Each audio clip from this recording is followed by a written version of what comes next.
அளவிலா கருணையும் இணையிலா கிருபையுமுடைய எல்லாம் வல்ல இறைவனின் திருநாமம் போற்றி. அன்புக்குரிய சகோதரர்களே, அஸ்ஸலாமு அலைக்கும் வரஹ்மத்துல்லாஹி வபரகாத்துஹு. நேரத்தை தொலைத்தவன் வாழ்க்கையை தொலைத்தவன். ஏனென்றால் நேரத்தை வீணாக்குகிறோம் என்று சொல்கிறோம். நேரம் ஒன்றும் வீணாவதில்லை. நேரம் கணக்கின்றி இருக்கிறது. டைம் இஸ் இன்ஃபினிட், வந்து கொண்டே இருக்கிறது. ஆகவே நேரம் ஒன்றும் வீணாவதில்லை, வீணாவது உங்கள் வாழ்க்கை. ஆகவேதான் நேரத்தை தொலைத்தவன் வாழ்க்கையை தொலைத்தவன் என்று சொல்கிறோம். ஒரு இயக்கம் அல்லது ஒரு மனிதன் அல்லது ஒரு நிறுவனம், இவற்றினுடைய முன்னேற்றத்திற்கு தேவையான அடிப்படையான அம்சங்கள் அறிவு, ஒழுக்கம், உழைப்பு. குறைந்தது இந்த 3 விஷயங்களாக இல்லை என்றால் எந்த மனிதனும் வாழ்க்கையில் முன்னேற முடியாது, எந்த நிறுவனமும் முன்னேற முடியாது. ஆக அறிவு, ஒழுக்கம், உழைப்பு. உலகத்தினுடைய எந்த சாதனையாளருடைய வரலாற்றை நீங்கள் படித்து பார்த்தாலும் அங்கே இந்த 3ம் உங்களுக்கு தென்படும். உழைக்காமல் இந்த உலகத்தில் யாரும் வெற்றி பெற்றதில்லை, எந்த இயக்கமும் வெற்றி பெற்றதில்லை, குறுக்கு வழியில் சம்பாதித்தவர்களை தவிர. ஆகவே இந்த உழைப்பாளர்கள் தான் சமுதாயத்திலே தாக்கங்களை மாற்றங்களையும் அவர்கள் ஏற்படுத்துவர்களாக இருக்கிறார்கள். இந்த காலத்தின் அருமையை குறித்து திருமறையிலும் பெருமானாருடைய வாழ்க்கையிலும் பொன்மொழிகளிலும் ஏராளமான விஷயங்களை நாம் பார்க்கிறோம். எப்படியெல்லாம் மனிதன் நடந்து கொள்வான்? இறைவனிடத்திலே மனிதன் கடைசி காலத்திலே மன்றாடுவான், இறைவா என்னுடைய ஆயுளை நீ நீட்டிக்க மாட்டாயா? வான்ஃபிக்கும் இம்மா ரசக்னாக்கும் மின் கப்லி அன் யாத்தி அஹதுக்குமுல் மௌத் ஃபயகூல் ரப்பி லவ்லா அஹர்தனி இலா அஜலின் கரீப் ஃபஅஸ்ஸதக வகும் மினஸ் சாலிஹீன். இறைவன் சொல்வான், வலை யுவஹிரல்லாஹு நஃப்ஸன் இதா ஜா அஜலுஹா. ஆக மரணத்திற்கு முன்னால் அவன் இறைவனிடத்திலே கோருவான், இறைவா என்னுடைய காலத்தை நீ நீட்டிக்க மாட்டாயா? நீட்டித்தால் நான் தான தர்மங்கள் செய்வதில் ஒருவனாக நான் மாறிவிடுவேனே என்று அவன் கோருவான். இறைவன் சொல்வான், நாம் ஒருவருக்கு தவணையை நிர்ணயித்து விட்டால் நாம் அதை ஒருபோதும் நீட்டிப்பதில்லை. துனியாவில் சொல்றது. மறுமையில் இதுதான் சொல்ல போறான். மறுமையில் நரக நெருப்பில் நரகத்தில் இருப்பவன் சொல்வானாம், இறைவாய் மீண்டும் என்னை உலகத்திற்கு அனுப்பு என்று மனிதன் சொல்வான். இறைவன் சொல்வான் அதற்கு பதிலை, நான் போதுமான ஆயுளை நான் உனக்கு இந்த உலகத்திலே வழங்கிவிட்டேன், எச்சரிக்கை செய்வரையும் நான் உனக்கு அனுப்பிவிட்டேன். 2 வேலை செஞ்சிருக்கலப்பா, ஆயுளையும் கொடுத்தாச்சு. எச்சரிக்கை செய்கிற ஒருவர் 35, 36 வருகிறது. எச்சரிக்கை செய்கிற ஒருவரையும் நாம் உங்களுக்கு அனுப்பிவிட்டோம். ஆகவே இப்போது உனக்கு தருவதற்கு ஒன்றுமில்லை, நீ இவற்றை இந்த நரக நெருப்பை நன்றாக சுவை என்று இறைவன் சொல்லிவிடுவான் என்று திருமறையிலே நாம் பார்க்கிறோம். திருமறையிலே அடிக்கடி காலத்தின் மீது சத்தியமிட்டு என்று பல வசனங்கள் வருவதை நாம் பார்க்கிறோம், இல்லையா? ஒல்லாசர் என்று பார்க்கிறோம், ஒல்லையில் இதா யக்ஷாஹா ஒன்னஹார் இதா தஜல்லாஹா, இல்லையா? இரவின் மீது சத்தியமாக, ஒளிரும் பகலின் மீது சத்தியமாக. இந்த மார்க்க குர்ஆன் விரிவுரையாளர்கள் எல்லோரும் ஏகோபித்து சொல்லுகின்ற கருத்து, இறைவன் ஒன்றின் மீது சத்தியமிட்டு சொன்னால் அதனுடைய முக்கியத்துவத்தை உணர்த்துவதற்காகத்தான் அதை சத்தியமிட்டு இறைவன் சொல்வான்.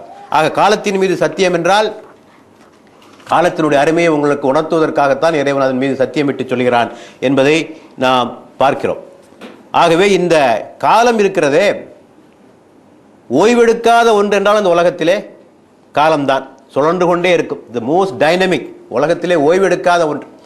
ஆகவே தான் ஷேக்ஸ்பியர் சொல்வார், நெவர் ரெஸ்டிங் டைம், இல்லையா? ஓய்வெடுக்காத பொருள் உலகத்திலே உண்டு என்று சொன்னால் அது இந்த காலம்தான். காலத்தை இழந்தால் மீண்டும் பெற முடியாது, பணத்தை இழந்தால் மீண்டும் பெறலாம், காலத்தை இழந்தால் பெற முடியாது. ஆகவே தான் காலம் பொன் போன்றது என்று சொல்வார்கள். இமாம் ஹசனுல் பன்னா அவர்கள் சொல்வார்கள், இது உலகவாதிகளுடைய கூற்று. மெட்டீரியலிஸ்ட் தான் இப்படி சொல்லுவான், காலம் பொன் போன்றது என்று. பொன்னை விட மேலானது, இல்லையா? பொன்னை இழந்தால் மீண்டும் பெறலாம், காலத்தை இழந்தால் உங்களால் பெற முடியாது என்பதை நான் பார்க்கிறோம். ஹசன் பஸ்ரி ரஹிமஹுல்லா அவர்கள் சொல்கிறார்கள், ஒவ்வொரு நாளும் காலையிலே ஒரு பொழுது புலருகிற போது மனிதனை பார்த்து அது சொல்கிறது, ஆதத்தின் மகனே, நான் ஒரு புதிய படைப்பு, என்னை நன்றாக பயன்படுத்திக்கொள், உன்னுடைய செயல்களுக்கெல்லாம் நான் சாட்சியாக இருக்கிறேன், நான் ஒரு முறை சென்றால் மீண்டும் திரும்ப மாட்டேன், போனதுதான், திருப்பி வரமாட்டேன், நன்றாக என்னை பயன்படுத்திக்கொள் என்று அவர்கள் சொன்னார்கள். அவர்களே இன்னொரு கருத்தை சொன்னார்கள், நேரம் என்றால் என்ன? காலத்தினுடைய கட்டுதான் நேரம் என்பது.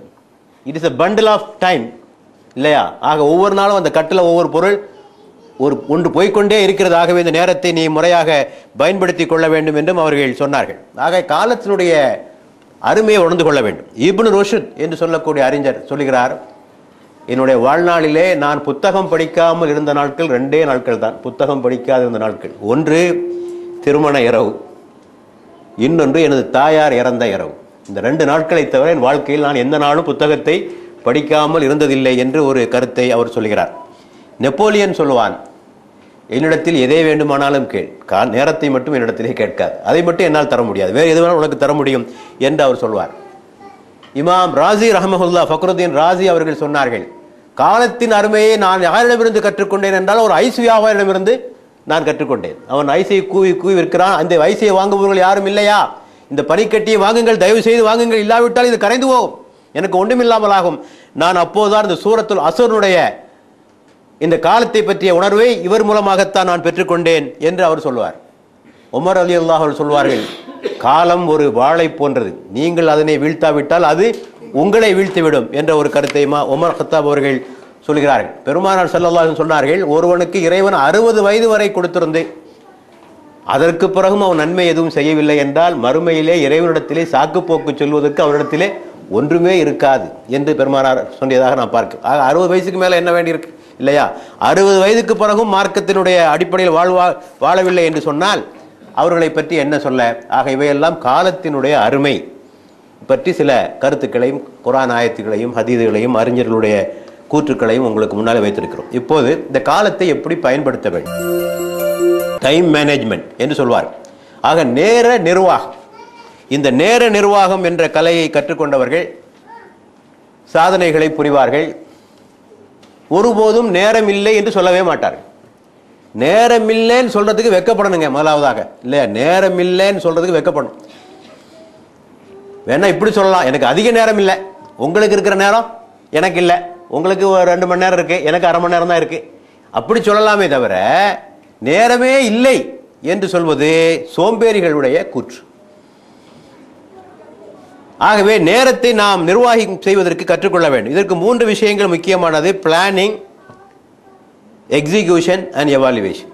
இல்லையா? நேரத்தை திட்டமிட வேண்டும், திட்டமிட்டபடி செயலாற்ற வேண்டும், செயலாற்றி இருக்கிறோமா என்று அதனை மதிப்பீடு செய்ய வேண்டும். இந்த 3ம் நேர நிர்வாகத்திலே மிக முக்கியமான ஒரு பகுதி. ஏனென்றால் நேரம் இல்லைன்னு சொல்றாங்களா, அவங்க ஒன்று யோசிக்கணும். உங்களுக்கு 24 மணி நேரம் தான். உலகத்தில் சாதனைகள் எல்லாம் புரிந்திருக்கிறார்களே, அவர்களுக்கும் 24 மணி நேரம் தான். காலம் ஒவ்வொருத்தருக்கும் ஒவ்வொரு மாதிரியாக கொடுக்கறது இல்லை, இல்லையா? இவருக்கு 4 மணி நேரம், இவருக்கு 6 மணி நேரம் என்றெல்லாம் காலம் ஆள் பார்த்து எல்லாம் கொடுப்பதில்லை. எல்லோருக்கும் 24 மணி நேரம் தான் கொடுக்கிறது. ஆகவே அந்த 24 மணி நேரத்தை அவர்கள் எப்படி திட்டமிட்டார்கள் என்பதில் தான் அவருடைய வெற்றி அடங்கியிருக்கிறது. ஆகவே நேரத்தை திட்டமிடுதல், ஒரு நாளைக்கு திட்டமிடுதல், ஒரு வாரத்திற்கு திட்டமிடுதல், ஒரு மாதத்திற்கு திட்டமிடுதல், ஒரு வருடத்திற்கு திட்டமிடுதல், ஆயுளுக்கு திட்டமிடுதல் என்பதாக அதனை நாம் வைத்துக் கொள்ள வேண்டும். ஆக ஒவ்வொரு நாளைக்கும் நேரத்தை நாம் திட்டமிட வேண்டும். பெருமானாருடைய நேரம் எப்படி திட்டமிடப்பட்டது? இமாம் ஹுசைன் ரலியல்லாஹு அன்ஹு அவர்கள் தனது தந்தை அலியை ஆதாரமாக காட்டி ஒரு செய்தியை சொல்கிறார். பெருமானார் நேரத்தை 3 பகுதியாக பிரித்து கொண்டார்கள். வணக்க வழிபாடுகளுக்காக ஒரு பகுதி, குடும்பத்திற்காக ஒரு பகுதி, மார்க்க பணிகளுக்காக பகுதி. இல்லையா? ஒரு ஆட்சியாளர் என்ற முறையிலே செய்ய வேண்டிய கடமைகள், தோழர்களுக்கு கொடுக்க வேண்டிய பயிற்சிகள் என்றெல்லாம் அதனை 3 வகையாக, வழிபாட்டிற்கு, குடும்பத்திற்கு, மார்க்க பணிகளுக்காக. அவருடைய நேரத்தை பார்க்கிற போது காலையிலே சுபுக்கு தொழுத பிறகு சஹாபாக்களுக்கு கற்றுக் கொடுப்பது, மக்களுடைய உள்ள பிரச்சனைகளை தீர்த்து வைத்து நீதி வழங்குவது, வெளிநாடுகளுக்கு தூதர்களை அனுப்புவது, வெளிநாடு தூதர்களை சந்திப்பது, இதனை முடித்துவிட்டு வீட்டுக்கு வருவது, வீட்டிற்கு வந்து தேவையான சாமான்களை வாங்கி கொடுப்பது, அப்புறம் ஒரு சிறிய தொழுகை, அதற்கு அப்புறமாக அவர்கள் நோயாளிகளை சென்று பார்ப்பது, ஏழைகளை பார்ப்பது, நண்பர்களை பார்ப்பது. இது லுஹர் வரை போகிறது. லுஹருக்கு பிறகு உணவு, ஓய்வு, அதற்கு பிறகு அசர் தொழுகை, அப்போது மீண்டும் குடும்பத்தோடும் குழந்தைகளோடும் நேரத்தை செலவழிப்பது, மாரிபு தொழுகைக்கு பிறகு தோழர்களுக்கு மீண்டும் பயிற்சி கொடுப்பது, பள்ளி வாயிலே பயிற்சி கொடுப்பது, பிறகு இஷா தொழுகை, படுக்கை, பின்னர் நீண்ட நேரம் இரவில் என்று தொழுவது. இப்படி தான் அவருடைய அன்றாட பணிகள் அமைந்திருப்பதை நான் பார்க்கிறேன். ஆக எவ்வளோ பணி இருக்குன்னு பாருங்கள், எவ்வளோ பணி இருக்கு இல்லையா? இப்போ பெருமானாருக்கு இவ்வளவுக்கும் நேரம் கிடைச்சிருக்கு. இவ்வளோ விஷயங்கள் செய்வதற்கு, ஏழையை பார்ப்பதற்கும், நோயாளிகளை பார்ப்பதற்கும் எல்லாவற்றுக்கும் நேரம் கிடைக்கிறது. ஆக ஒரு திட்டமிட்டு செய்கிற போது நேரம் கிடைக்கிறது.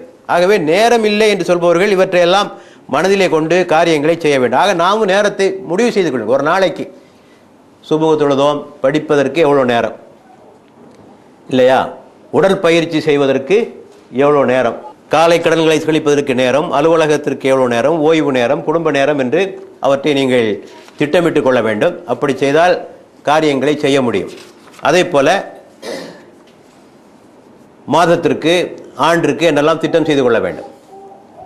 திட்டமிட்டு அந்த நேரத்தில் அந்த பணியை செய்வதில் உறுதியாக இருக்க வேண்டும். உதாரணத்திற்காக வாசிப்பதற்கென்று ஒரு நேரம் ஒதுக்குவதாக வைத்துக் கொள்வோம். 15 நிமிஷம் தான் ஒதுக்கின்னு வச்சுங்க. அந்த சமயத்தில் வேற எந்த வேலையும் செய்யக்கூடாது. அந்த சமயத்தில் வேற எந்த வேலையும் செய்யக்கூடாது. இது மாற்றிக்கிறதா எப்பாவது ஒரு விதிவிலக்காக என்றாவது ஒரு நாள் ஒரு அவசர வேலை வருகிற போது மாற்றிக்கொள்ளலாமே தவிர அந்த நேரத்தில் அந்த வேலை தான் செய்வது என்பதிலே உறுதியாக இருந்தால் உங்களாலே சில காரியங்களை சாதிக்க முடியும். என்னுடைய நண்பர் ஒருவர், நான் சொல்வது 20 வருடத்துக்கு முன்னாலே கடிதங்கள் எழுதுகிற காலகட்டத்தில், இப்போ தான் யாரும் கடிதமே எழுதுறது இல்லையே, முடிஞ்சு போச்சு, அந்த காலம் முடிஞ்சு போச்சு. எந்த கடிதம் போட்டாலும் சரியாக 2ஆவது நாளில் பதில் வந்துடும். எனக்கு அவருடையத்திலிருந்து பதில் வந்துவிடும். என்னங்க உங்கள் கடிதம் வந்து எனக்கு வந்து 1 மாதம் ஆச்சு, இப்போ தான் நான் பதில் எழுதியிருக்கேன் உங்களுக்கு, நீங்கள் 2 நாளில் எழுதுறீங்களே, இது என்ன நல்ல ஒரு பழக்கமாக இருக்கே, எப்படி இருக்கு? அவர் சொன்னார், கடிதம் எழுதுவதற்கென்று ஒரு நேரத்தை ஒதுக்கி இருக்கிறேன். அந்த நேரத்தில் கடிதம் மட்டும்தான் எழுது, வேறு எதுவும் செய்வதில்லை. ஆகவே எந்த கடிதம் வந்தாலும் அது பதிலளிக்கப்படும் என்ற ஒரு முறையை நான் வகுத்துக் கொண்டேன் என்று அவர் சொன்னார். ஆக ஒவ்வொன்றுக்கும் நேரத்தை ஒதுக்கிவிட்டு ஒன்றும் செய்யாமல் இருந்தால் எப்படி? ஆகவே அந்த நேரத்தில் அந்த வேலையை செய்யுங்கள். இப்போ படிக்கிறதுக்கு 15 நிமிஷம் தான் ஒதுக்கி வைத்துக் கொள்வோம். கரெக்டாக 15 நிமிஷம் படித்து பாருங்க, எவ்வளவு செய்திகளை ஒரு ஆண்டுக்குள் நீங்கள் பெற்றிருப்பீர்கள். முறையாக அந்த நேரத்தில் அதை மட்டும் செய்வது என்ற ஒரு முறை ஏற்படுத்தி கொண்டால் எல்லாவற்றுக்கும் உங்களுக்கு நேரம் கிடைப்பதாக அமைந்தது. முன்னுரிமைகள், வேலையை 4 வகையாக பிரித்து கொள்ளலாம். Unimportant, not urgent. முக்கியமும் இல்லை, அவசரமும் இல்லை. முக்கியமும் இல்லை, அவசரமும் இல்லை. கொஞ்ச நாளைக்கு கொஞ்சம் கீழே வைங்க, அதை கொஞ்சம் பிறகு பார்த்துக் கொள்ளலாம், ஒன்றும் அவசரம் ஒன்றும் இல்லை என்பதாக வைத்துக் கொள்ளலாம். அடுத்தபடியாக முக்கியம், இம்பார்ட்டன்ட், நாட் அர்ஜென்ட். முக்கியமான வேலை தான், ஆனால் நாட் அர்ஜென்ட். அப்போ நீங்கள் நேரடியாக போக தேவையில்லை, வேறு யார் மூலமாவது அந்த காரியத்தை வேலை முடிந்து ஆக வேண்டும். அந்த சமயத்தில் ஒரு தள்ளி போட முடியாத ஒரு வேலை, ஆனால் முக்கியமான வேலை என்று வைத்துக்கொண்டால் அதை நீங்கள் வேறு மூலமாக முடித்துக் கொள்ளலாம். அடுத்தபடியாக அன்இம்பார்ட்டன்ட் பட் அர்ஜென்ட். முக்கியமல்ல, ஆனால் உடனடியாக செய்தாக வேண்டும்.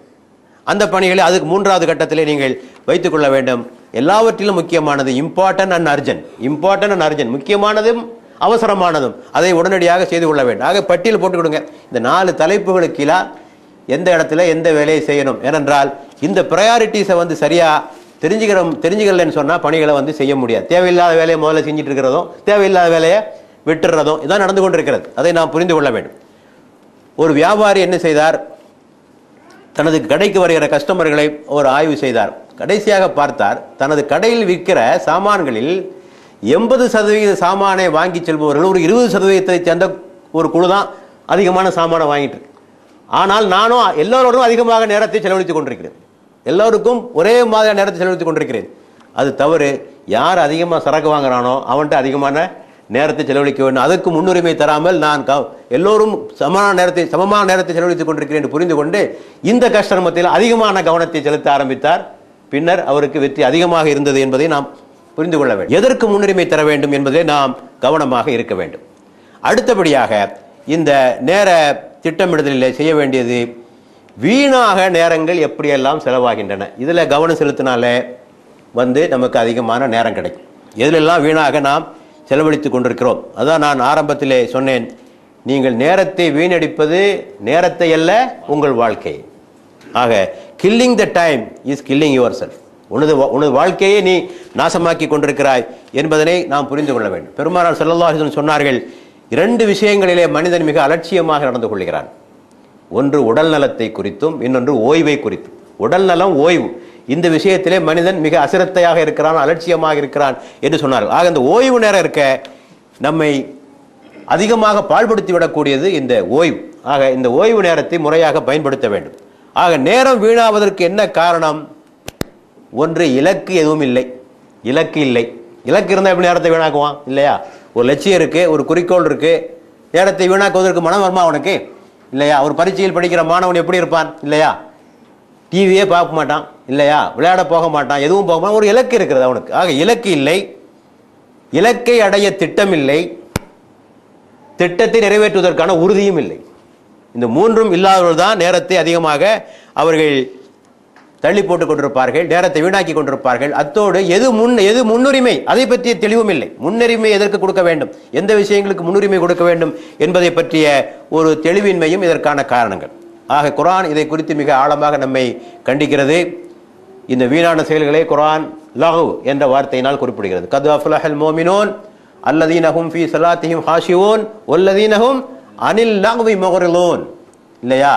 மூமின்கள் வெற்றி பெற்று விட்டார்கள், அவர்கள் உள்ளச்சத்தோடு தொழுவார்கள், வீணானவற்றிலே இருந்து விலகி இருப்பார்கள், ஜகாத்தை ஒழுங்காக கொடுப்பார்கள் என்று அந்த சூரத்துல் மோமினூன் 23 அத்தியாயத்திலே சொல்வதை நாம் பார்க்கிறோம். இன்னொரு ஆயத்திலே சூரத்துல் கஹ்ஃபிலே 103வது வசனம் இறைவன் சொல்கிறான், அதிகமாக நஷ்டம் அடைந்தவர்களே மிக அதிகமாக நஷ்டம் அடைந்தவர் யார் தெரியுமா? பயனற்ற காரியங்களை செய்துவிட்டு பயனுள்ள காரியங்களை செய்வதாக எண்ணுபவன். செய்யறதோ பயனற்ற காரியம். நல்ல சாயவும் பில் ஹயாத்தி துன்யா, செய்வதெல்லாம் நேர்வழியிலிருந்து பிறந்தே இருக்கின்றன. ஆனால் இவன் எண்ணுகிறான் தான் ஒரு பெரிய பயனுள்ள காரியத்தை செய்வதாக எண்ணிக்கொண்டிருக்கிறான். இல்லையா? சினிமா நடிகர்களுக்கு கட் அவுட் எடுக்கிறானே, அதற்கு பாலாபிஷேகம் செய்கிறானே, இவன் என்ன எண்ணிட்டு இருக்கான்? இவன் பெரிய ஒரு நல்ல காரியத்தை செய்வதாக எண்ணிக்கொண்டிருக்கிறான். ஆக அது சமுதாயத்திலும் பிரதிபலிக்கிறது. தேவையற்ற காரியங்கள் பலவற்றை செய்து கொண்டிருக்கிறார்கள். ஆனால் அவர்கள் எண்ணுவதோ ரொம்ப மிக பயனுள்ள ஒரு காரியத்தை செய்வதாக அவர்கள் எண்ணிக்கொண்டிருக்கிறார்கள். ஆக இந்த பயனற்ற காரியங்கள் நாம் எந்த நோக்கத்திற்காக படைக்கப்பட்டோமோ அந்த நோக்கத்திற்கு எந்த வகையிலும் உதவாத காரியங்கள் எவை என்பதை நாம் அடையாளம் காண வேண்டும். இதில் முக்கியமான இடத்தை வகிப்பது அரட்டை, காசிப். இல்லையா? அதிகமான அந்த பேச்சில் தான் மக்களுடைய நேரம் அதிகமாக. ஏன்னா அதில் உள்ள சுகம் எதுலையும் கிடையாது. இல்லை, இந்த பேச்சில் உள்ள சுகம், அதுவும் புறம் பேசுகிற உள்ள சுகம் இருக்கு பாருங்க, அதுக்கு இணையானது இந்த உலகத்தில் எதுவுமே கிடையாது. இல்லையா? ஆகவே புறம் பேசுவது, அரட்டை அடிப்பது, அடுத்தபடியாக இந்த இன்டோர் கேம்ஸ், வீட்டுக்குள் விளையாடுகின்ற விளையாட்டுகள். இந்த வெளியில் விளையாடுற விளையாட்டுக்கே 1 மணி நேரம் விளையாடுவோம், சோர்ந்து போயிடுவோம், வீட்டுக்கு வந்துடுவோம், முடிஞ்சு போச்சு. ஆனால் இந்த அறைக்குள் விளையாடுகிற விளையாட்டுகள், அது செஸ்ஸாக இருக்கலாம், அது வேறு விளையாட்டுகளாக இருக்கலாம், அது ஹலாலா ஹராமா அது வேறு விஷயம். சில விஷயங்கள் ஹலாலாக கூட இருக்கலாம், ஆனால் அது ஒரு வகையான போதை. ஏனென்றால் அங்கே களைப்பு என்பது வருவதில்லை, தொழுகை நேரத்தை பற்றி அக்கறை இருப்பதில்லை. இந்த ஒரு சீட்டு போட்டு முடிச்சுட்டு அடுத்த தொழுவ போகலாம், இக்காமத்து இன்னும் சொல்லலை, அதுக்கு இக்காமத்து சொல்ற வரைக்கும் விளையாடுவான். மனிதனை ஒரு போதைக்குள்ளாக்குகிற விஷயம் இந்த இன்டோர் கேம்ஸ், அறைக்குள் விளையாடுகின்ற விளையாட்டுகள். அதே போல தூக்கம், அது ஒரு பெரிய சுகமான ஒரு விஷயம், அது தூக்கம்.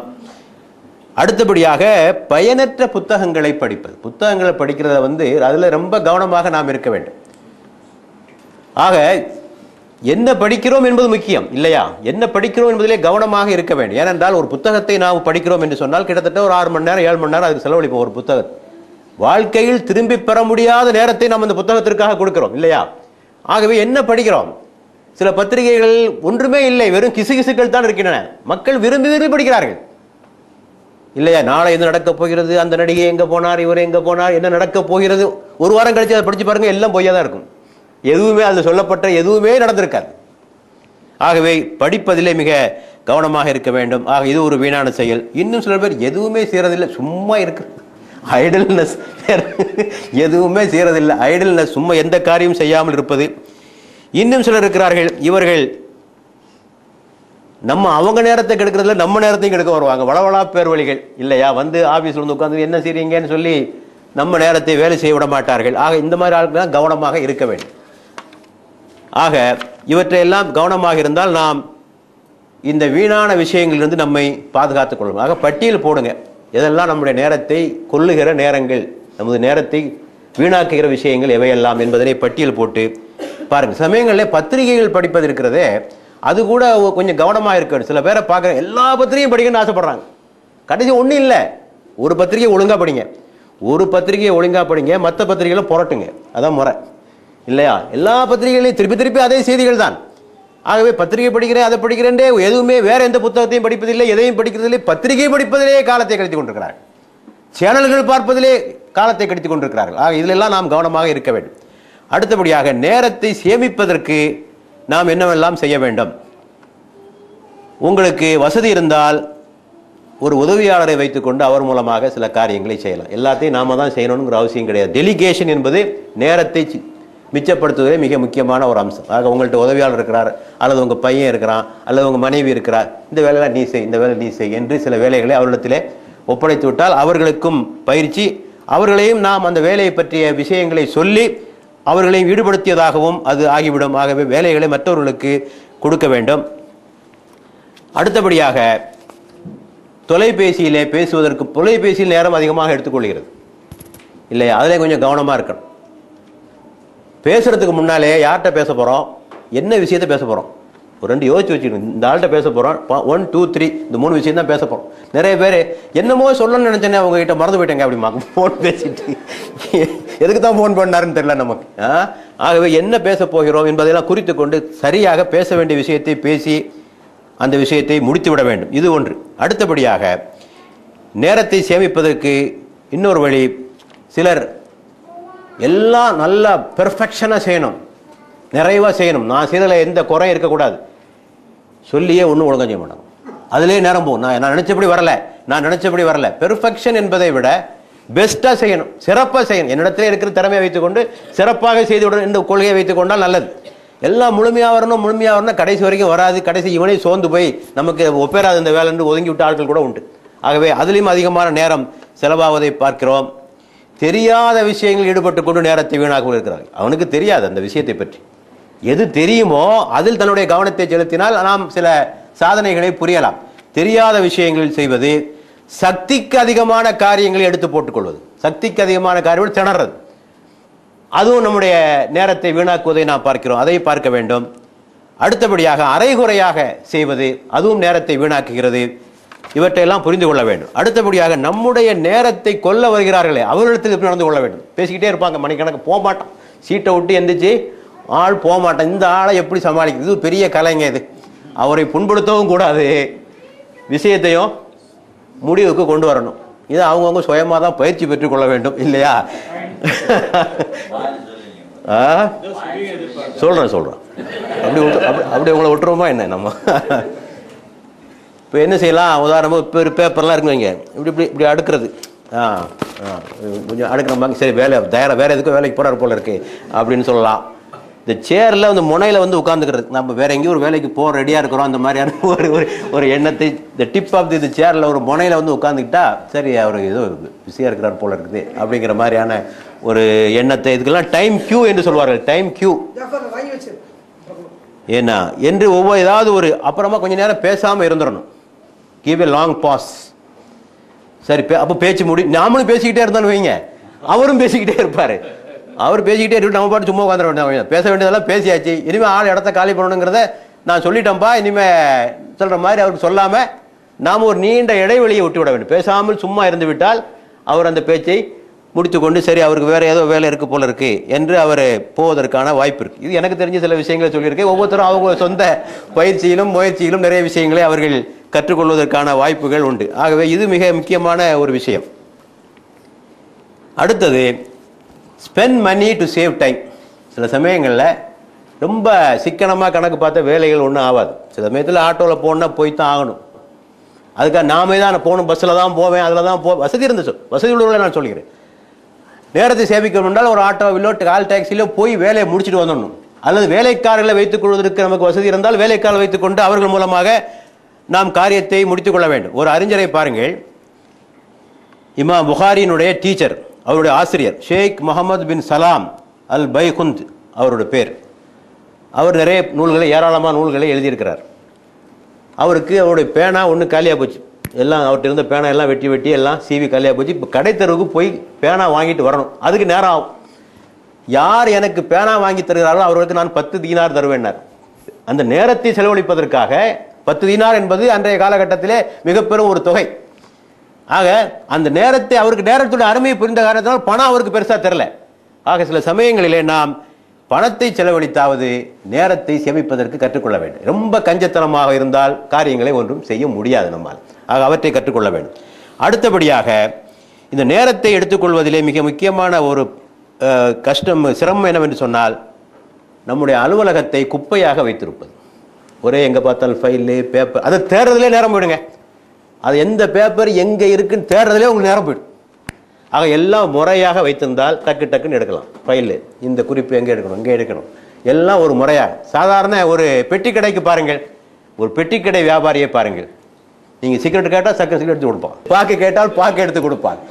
டக்கு டக்குன்னு ஏதோ ஒரு மிஷினில் கை வச்ச மாதிரி டக்கு டக்குன்னு கொடுப்பான். என்ன எல்லாத்தையும் ஒழுங்காக வச்சுருக்கான். அந்த சாமான் எல்லாம் கரெக்டாக அவன் கை இப்படி போகும் இப்படி போகும் இப்படி போகும். கூட்டத்தை சுற்றி 30 பேர் நிற்பாங்க, அவ்வளோ பேரையும் சமாளிப்பான், அத்தனை பேரையும் சமாளிப்பான். காரணம் என்ன? அதை ஒரு முறையாக அவன் அடுக்கி வைத்திருக்கிறான். அதே போல் நாமும் நம்முடைய புத்தகங்கள் ஃபைல்கள் எல்லாத்தையும் ஒழுங்காக வச்சுருக்கணும். பல பேரை பார்த்தீங்கன்னா குப்பையாக இருக்கும், அது பார்த்தாலே நமக்கே கஷ்டமாக இருக்கும் இல்லையா? ஆக முறையாக வைத்திருக்க வேண்டும்.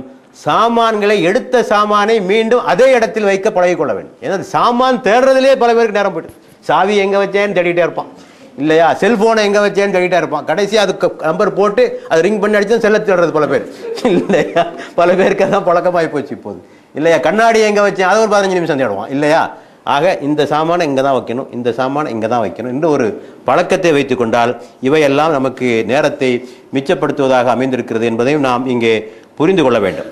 அடுத்தபடியாக நம்முடைய இயக்கம் மற்றும் அமைப்புகளிலே நேரத்தை அதிகமாக எடுத்துக்கொள்வது வீணடிப்பது பாலிட்டிக்ஸ், இன்டர்னல் பாலிட்டிக்ஸ், குரூப்பிசம் இல்லையா? நமக்குள்ளே கோஷ்டிகளை வளர்த்து கொண்டால் என்ன ஆகும்? அவனை பற்றி இவன் பேசுவான், இவனை பற்றி அவன் பேசுவான். ஆக இந்த கோஷ்டி மனப்பான்மை வளர்த்து கொண்டால் இயக்கம் வளராது, இயக்கமும் வளராது, நாமும் வளர மாட்டோம், ஒன்றும் ஆகாது. ஆக இந்த பாலிட்டிக்ஸே இருக்கக்கூடாது. இந்த இயக்கத்துக்குள்ள பாலிட்டிக்ஸ், குரூப்பிசம் என்பது வளராமல் பார்த்து கொள்ள வேண்டியது ஒவ்வொரு இயக்க ஊழியனுடைய ஒரு கடமை அது. ஆகவே அது மாதிரியான சூழ்நிலை வந்தால் அவற்றையெல்லாம் வெட்டி விட வேண்டும். அது பற்றியெல்லாம் பேசாத என்கிட்ட, இதெல்லாம் என்கிட்ட கொண்டு வராத விஷயங்கள்லாம். ஆகவே அந்த நிலைமையை நாம் உருவாக்கி கொள்ள வேண்டும். அடுத்தபடியாக நேரத்தை திருட வேண்டும்.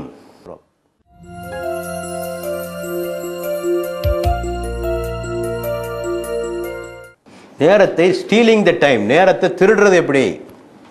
நேரம் ஒன்று யாரும் பிளேட்டில் வச்சுலாம் கொடுக்க மாட்டாங்க கையில். இந்தாங்க நேரம் உங்களுக்கு, இதை படிக்கிறதுக்கு இந்த நேரம் இருக்குது, இந்த அதெல்லாம் யாரும் கையில் வச்செல்லாம் ஒன்றும் பிளேட்டில் வச்சு பிரியாணி கொடுக்குற மாதிரிலாம் ஒன்றும் கொடுக்க மாட்டாங்க. நம்ம தான் கண்டுபிடிக்கணும், நேரத்தை கண்டுபிடிக்க வேண்டும். உலகிலே பல சாதனைகள் புரிந்தவர்கள் எல்லாம் அப்படித்தான் செய்திருக்கிறார்கள். ஒரு பெரிய சிஇஓ, ப்ராக்டர் அண்ட் கேம்பிள் என்ற கம்பெனியிலே வேலை பார்க்கக்கூடிய ஒரு சிஇஓ, அவர் ஒரு பெரிய ஒரு டிராமட்டிஸ்ட், ஒரு நாடக ஆசிரியர், நாடகங்களே இங்கிலாந்திலே போடுகின்றவர். அவரிடத்திலே கேட்டார்கள், எப்படி நீங்கள் இவ்வளவு பெரிய கம்பெனியிலே சிஇஓவாக இருந்து கொண்டு எப்படி எப்படி நீங்கள் செய்கிறீர்கள்? அவர் சொன்னார், நான் எழுதிய நாடகங்கள் அனைத்தும் விமானத்திற்காக நான் காத்திருந்த போது எழுதியவைதான், விமானத்திற்காக நான் காத்திருந்த போது எழுதியவைதான் இந்த நாடகங்கள் என்று சொன்னார். ஆக நேரம் எப்போ கிடைக்கும்னு சொல்ல முடியாது, கிடைக்கிற நேரத்தை எல்லாம் பயன்படுத்திக் கொள்ள வேண்டும். பஸ்ஸில் பயணம் செய்கிற போதும் நேரத்தை பயன்படுத்திக் கொள்ள வேண்டும், ரயிலில் பயணம் செய்கிற போது நேரத்தை பயன்படுத்திக் கொள்ள வேண்டும் இல்லையா? டாக்டர் இடத்திலே சென்று அங்கே உட்கார்ந்துருக்கணும் இல்லையா? எல்லா டாக்டரும் 2 மணி நேரம் 3 மணி நேரம் உட்கார வேண்டியிருக்கு. எந்த ஆஸ்பத்திரிக்கு போனாலும் கையில் ஒரு புத்தகத்தோடு போங்க, எந்த டாக்டர்கிட்ட போனாலும் ஒரு புத்தகத்தோடு போங்க. அந்த நேரத்தை நீங்கள் அங்கே உட்கார்ந்து படித்து முடித்து விடலாம், ஒரு புத்தகத்தையே முடித்து விடலாம். ஆக பல பேர் நினைக்கிறாங்க புஸ்தகம்னா வீட்டில் காலையில் சுப தொழிட்டு படித்தா தான் படிப்பு, வேற எங்கேயும் படிக்க முடியாதா என்ன? எங்கும் படிக்கலாம். ஆக இப்படித்தான் கொஞ்சம் கொஞ்சமாக நேரத்தை திருட வேண்டும். இதுதான் திருடுதல் என்று நான் சொல்கிறேன். ஆகவே தூக்கத்தை கொஞ்சம் குறைத்துக் கொள்ளுங்கள், டிவி பார்ப்பதில் கொஞ்சம் நேரத்தை குறைத்துக் கொள்ளுங்கள், பேச்சிலே கொஞ்சம் குறைத்துக் கொள்ளுங்கள். இப்படி ஒவ்வொன்றிலையும் நீங்கள் நேரத்தை ஒரு 5 நிமிஷம் அங்கிருந்து திருடினாலே உங்களுக்கு நிறைய நேரம் கிடைப்பதற்கு வாய்ப்பு இருக்கிறது. ஆகவே நேரம் ஒன்றும் யாரும் உங்களுக்கு கொண்டு கூரியரிலே கொண்டு கொடுக்க மாட்டார்கள், நீங்கள் தான் அதை கண்டுபிடிக்க வேண்டும் என்பதையும் நான் இங்கே சொல்லிக்கொள்ள விரும்புகிறேன். அடுத்தபடியாக நேரத்தை பற்றிய செய்தியை சொல்லுகிற போது ஒத்தி போடுதல், ப்ரோக்ராஸ்டினேஷன் என்று சொல்வார்.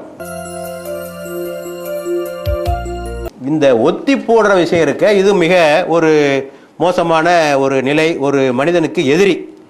பிறகு பார்க்கலாம், நாளை பார்க்கலாம் என்று சொல்வது. இப்போ காமராஜரை சொல்லுவாங்க, ஆகட்டும் பார்க்கலாம், காமராஜர் அப்படித்தான் சொல்வார். ஆனால் செய்வார் அவர். ஆகட்டும் பார்க்கலாம் என்ன அர்த்தம்னா செய்வார்னு அர்த்தம். அதுக்கு இப்போ நம்ம ஆட்களை இன்ஷா அல்லாக்கு அர்த்தம் இல்லாமல் ஆகி போச்சுப்போம் இல்லையா? எது செய்ய மாட்டானோ அதுக்கு இன்ஷா அல்லா என்று சொல்வது நம்ம இடத்துல வழக்கமாக. நம்ம கல்யாணத்துக்கு வந்து இன்ஷா அல்லா வரமாட்டான்னு அர்த்தம், வரமாட்டான்னு அர்த்தம். அப்படியாக நம்முடைய நிலைமை ஆகிவிட்டது. ஆக ஒத்தி போடுதல் என்பது மிக ஒரு மோசமான ஒரு வழக்கம். ஆகவே அறிவாளிகள் நாளைய வேலையை இன்றே செய்கிறார்கள், சராசரி மனிதன் இன்றைய வேலையை இன்றே செய்கிறான். சோம்பேறிகள், முட்டாள்கள் இன்றைய வேலையை நாளைக்கு செய்கிறார்கள் இல்லையா? ஆகவே நாளை நடப்பதையும் இன்றே செய்யக்கூடிய அளவுக்கு நாம் பயிற்சிகளை நாம் பெற்றிருக்க வேண்டும். ஆகவே இந்த ஒத்தி போடுதல் கூடாது. இறைவன் இதை பற்றி சொல்கிறான், சாபிகோ இல்லையா, நீங்கள் முந்துங்கள், ஒஸ்தபிக்குல் ஹைராத், நீங்கள் நன்மை செய்வதிலே நீங்கள் முந்திக் கொள்ளுங்கள், சாரிவு விரையுங்கள் இல்லையா, சாரிவு இலா மாஃபிரத்தும் ரப்பிக்கும் ஜன்னா இல்லையா, நீங்கள் அல்லாஹ்வுடைய மன்னிப்பை நோக்கியும் சுவனத்தை நோக்கியும் நீங்கள் விரையுங்கள் என்று சொல்கிறான். ஆகவே இந்த விரைதல் முந்துதல் என்பது நம்மிடத்திலே இருக்க வேண்டும்.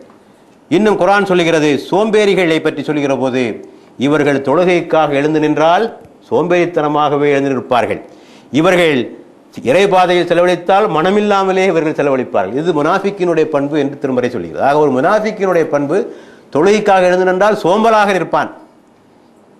இன்னொரு ஹதீஸிலே வருகிறது, முனாஃபிக்குடைய பண்பு சொல்லுகிற போது, தொழுகையினுடைய கடைசி நேரத்தில் அவன் தொழ வருவான். தொழுகையினுடைய கடைசி நேரத்தில் அவன் தொழ வருவான். ஆக நேரத்தை தள்ளி போட்டு கடைசியா அந்த வக்து முடிகிறதுக்கு முன்னால வந்து நிற்பது. ஆக இவற்றையெல்லாம் இல்லாமல் நாம் உடனடியாக செய்ய வேண்டும். நமக்கெல்லாம் தெரிந்த அந்த முக்கியமான ஒரு ஹதீஸ், 5 விஷயங்களுக்கு முன்னர் 5 விஷயங்களை நீங்கள் அரிதாக கருத வேண்டும். நோய் வருவதற்கு முன்னர் உள்ள ஆரோக்கியம், முதுமைக்கு முன் உள்ள இளமை, வறுமைக்கு முன் உள்ள வளமை, ஓய்வு வருவதற்கு முன்னர், அதாவது வேலை வருவதற்கு முன்னர் உள்ள ஓய்வு, மரணம் வருவதற்கு முன்னர் உள்ள, இது ஒரு இன்னொரு ஹதீஸ் இருக்கிறது, 7 செயல்கள் 7 நெருக்கடிகள் வருவதற்கு முன்னர் நீங்கள் கவனமாக இருக்க வேண்டும். மறக்க செய்யும் வறுமை, உங்களை இறைவனையே மறக்க செய்கிற வறுமை, வரம்பு மீறச் செய்யும் வளமை, வரம்பு மீறச் செய்யும் வளமை, செயல் இழக்கச் செய்யும் நோய், செயல் இழக்கச் செய்யும் நோய், குழப்பத்தில் ஆழ்த்தும் முதுமை, திடீரென்ற மரணம், தஜ்ஜாலுடைய வருகை, யுக முடிவு நாள். ஆக இந்த 7 நெருக்கடிகள் வருவதற்கு முன்னர் நீங்க காரியங்களை வேகமா செய்து விடுங்கள் என்று பெருமானார் அவர்கள் சொல்கிறார்கள். ஏன் ஒத்தி போடுகிறான்? ஒத்தி போடுவதற்கான காரணங்கள் என்ன என்று பார்க்கிற போது, சோம்பல் முதலாவது காரணம், அலட்சியம், அசட்டை இல்லையா, அலட்சியம், பார்த்துக்கலாம் என்ன பெருசாகிட போகுது என்று சொல்லக்கூடிய அலட்சியம். அடுத்தது இதைவிட சிறப்பாக செய்யணும், நல்லா செய்யணும் ஒத்தி போடுறான். நான் பின்னால் எனக்கு நிறைய நேரம் கிடைக்கணும், இப்போ இந்த வேலைகள்லாம் இருக்கு, இதெல்லாம் முடிச்சுட்டு நிறைய டைம் கிடைக்கும், நல்லா செய்வேன், பரவாயில்ல, ஒரு திட்டம் இருந்தால் பரவாயில்லை. ஆனால் அப்படி சொல்லியே வருஷக்கணக்காக போய்கொண்டே இருக்கிறது. ஆக ஆசை. சிலருக்கு எல்லாத்துக்கும் ஒரு நேரம் வரணுங்க அப்படின்றான். என்ன சொல்றான்? இதுக்கெல்லாம் எல்லாத்துக்கும் ஒரு நேரம் வரணுங்க, அதுக்கு ஒரு காரணம் சொல்லிக்கிறான். மூடு இல்லைங்கிறான், இதெல்லாம் செய்யறதுக்கு நமக்கு ஒன்று இப்போ ஒன்று மூடு இல்லைங்க அப்படின்னு சொல்லி காலத்தை கடத்தவர்கள் இருக்கிறார்கள். ஆக இன்னும் சிலர் இருக்கிறார்கள், நிறைய நேரம் இருக்கிறதே சோம்பலுக்கு காரணமாக அமைஞ்சிருக்கு. நிறைய நேரம் இருக்கிறதே சோம்பல் காரணம். இது ஒரு ஆங்கிலத்திலே பார்க்கின்சன்ஸ் லா என்று சொல்வார்கள். பார்க்கின்சன்ஸ் லா என்னன்னா, the time expands so as to fill the work expands so as to fill the time available. நேரத்துக்கு ஏற்ற மாதிரி வேலை அப்படியே வளைஞ்சு கொடுக்கும். இன்னும் இருக்குல்ல செய்யலாம், இன்னும் இருக்குல்ல செய்யலாம்னு சொல்லி உதாரணத்துக்கு சொல்லிக் கொள்ளுங்க. ஒரு வயதான மூதாட்டிற்காக வைத்துக் கொள்ளுங்கள். ஒரு கடிதம் எழுதி போட வேண்டும், அவளுக்கு நிறைய நேரம் இருக்கு வீட்டில். கடிதம் எழுதுறதுக்கு ஒரு 10 நிமிஷம், அதை ஓட்டுறதுக்கு இன்னும் கொஞ்சம் நேரம், அது கடைசியாக சாயங்காலம் தான் கொண்டு போய் உள்ள போடுறது. ஏன்னா அவருக்கு நிறைய டைம் இருக்கு. இதே அதான் சொல்வார்கள், work expands so as to fill the time available. ஆக அந்த நம்மகிட்ட தான் நிறைய நேரம் இருக்கே, செஞ்சுக்கிறலாம் என்று நேரத்தை அப்படியே இழுத்து பிடிக்கிறது, ஜவ்வா இழுத்து காரியங்களை கொண்டு போறது. ஆகவே சில சமயங்கள் அதிகமான ஓய்வு கூட ஆபத்தாக முடிவதை நாம் பார்க்கிறோம். ஆகதான் பார்க்கிறோம், busiest man get lot of time இல்லையா, அவனுக்கு தான் அதிக நேரம் கிடைக்கும். யார் சுறுசுறுப்பாக இருக்காங்களோ அவங்களுக்கு அதிகமாக நேரம் கிடைக்கும், யார் சோம்பேறிகளோ அவர்களுக்கு நேரம் ஒருபோதும் கிட்டுவதில்லை என்பதை நான் புரிந்து கொள்ள வேண்டும். ஆக இந்த ஒத்தி போடுவதனால் ஏற்படுகிற விளைவுகள் என்ன, அதை யோசித்து பார்க்க வேண்டும்.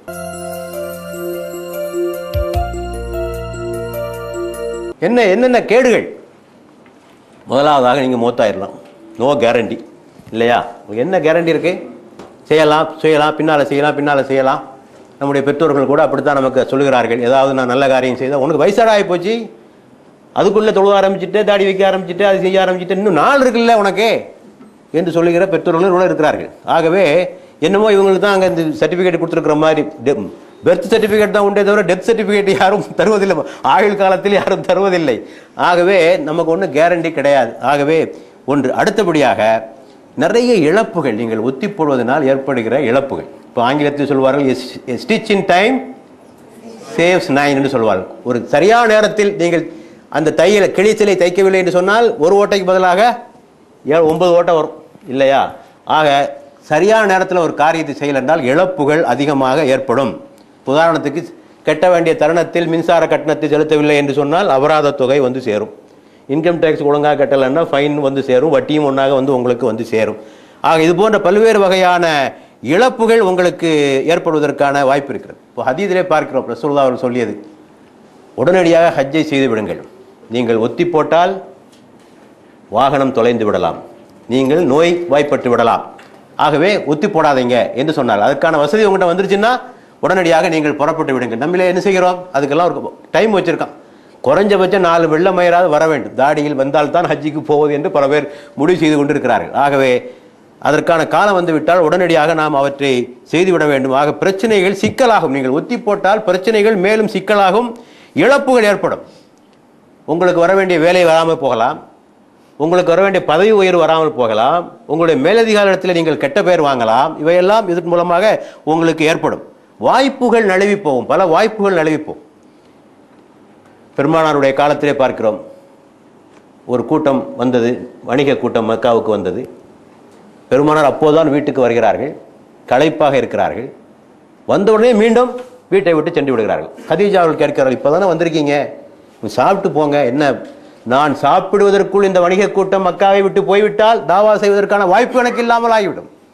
ஆக சாப்பாடு முக்கியமில்லை, இப்போ அந்த ஆளை பார்த்து வந்துடுறோம். இப்போ நான் ஆக வாய்ப்புகளை இழக்கக்கூடிய ஒரு சூழ்நிலை ஏற்படும். உடல் நோய் வரலாம். இப்படி பல்வேறு வகையான நிலைமைகள் நமக்கு ஏற்பட இருக்கிறது. ஆகவே இந்த ஒத்தி போடுகின்ற பழக்கத்தை நாம் குறைத்து கொள்ள வேண்டும். ஆகவே ஒத்தி போடுவதை தவிர்ப்பது எப்படி? ஆக எதை தள்ளி போடலாம், எதை தள்ளி போடக்கூடாது, நம்ம ஆரம்பத்திலே அதை பற்றி சொன்னோம். முன்னுரிமைகள் என்று சொல்கின்ற போது அதை அந்த லிஸ்ட்டை கவனமாக பார்த்து கொள்ள வேண்டும். முடிக்க வேண்டிய நேரத்தை முடிவு செய்து, இந்த காரியத்தை இந்த நேரத்திற்குள் முடிப்பது என்று ஒரு எல்லையை வகுத்து கொள்ள வேண்டும். அதில் கொஞ்சம் மேலே கீழே போகலாம் கொஞ்சம், இல்லையா? 3 நாளில் முடிக்கிறது, 5 நாளில் முடிக்கிறது என்று ஒரு டார்கெட், ஒரு டேட்டை வைத்துக் கொண்டால், தேதியை வைத்துக் கொண்டால் தான் காரியங்களை செய்ய முடியும். திட்டத்தை எடுத்துக்கொண்டு எப்பவும் செய்யலாம்னா அது போயிட்டே இருக்கும், அதுக்கு ஒரு முடிவே கிடையாது. இந்த ரமலானில் திட்டம் போட்டு அடுத்த ரமலான் வரைக்கும் போய் சேர்ந்துடும் பிறகு, இல்லையா? ஆக ஒரு டார்கெட் டேட்டை வைத்துக் கொள்ள வேண்டும். தமிழிலே ஒரு பாடல் உண்டு, அந்த பாடல் முழுமையான வரிகள் எனக்கு தெரியவில்லை, ஒரு கவிஞர் சொன்னது, பழைய காலத்து பாடல். மனிதனுக்கு 100 வயதிற்கு மேல் அதிகமாக இல்லை, கூடுனதே 100 வயது. அதில் பாதி தூக்கத்தில் போயிடுது, பாதி தூக்கத்தில் போயிடுது. ஒட்டிய இளமையில் ஓரைந்து நீங்கும். முதல் 5 வயசுல என்னென்ன தெரியாது, இல்லையா? அந்த 5 வயசுல என்ன செய்யணும் தெரியாது. ஆக்கை இளமையில் 5 நீங்கும். அப்புறம் ஒரு 15 வருஷம் ரொம்ப இளமை, ஒன்றும் தெரியாது. ஆக 15, 20 தூக்கத்தில் எவ்வளவு மீதி எவ்வளோ இருக்கு? 30 தான் இருக்கு. இதில் இன்புறும் நாட்களும் சிலவே, துன்புறும் நாட்களும் சிலவே, இல்லையா? அது கொஞ்சம் அப்படியே போயிடும். ஆக இருக்கிறது கொஞ்சம்தான். ஒன்றே செய்ய வேண்டும், நன்றே செய்ய வேண்டும், இன்றே செய்ய வேண்டும், இன்னே செய்ய வேண்டும் என்று ஒரு பாடல் முடியும். ஆக ஒத்தி போடாதீங்க, எடுத்த காரியத்தை உடனடியாக செய்வதற்கு பழகிக்கொள்ள வேண்டும். அடுத்ததை, செய்கிற காரியங்களை எப்படி திறம்பட செய்வது.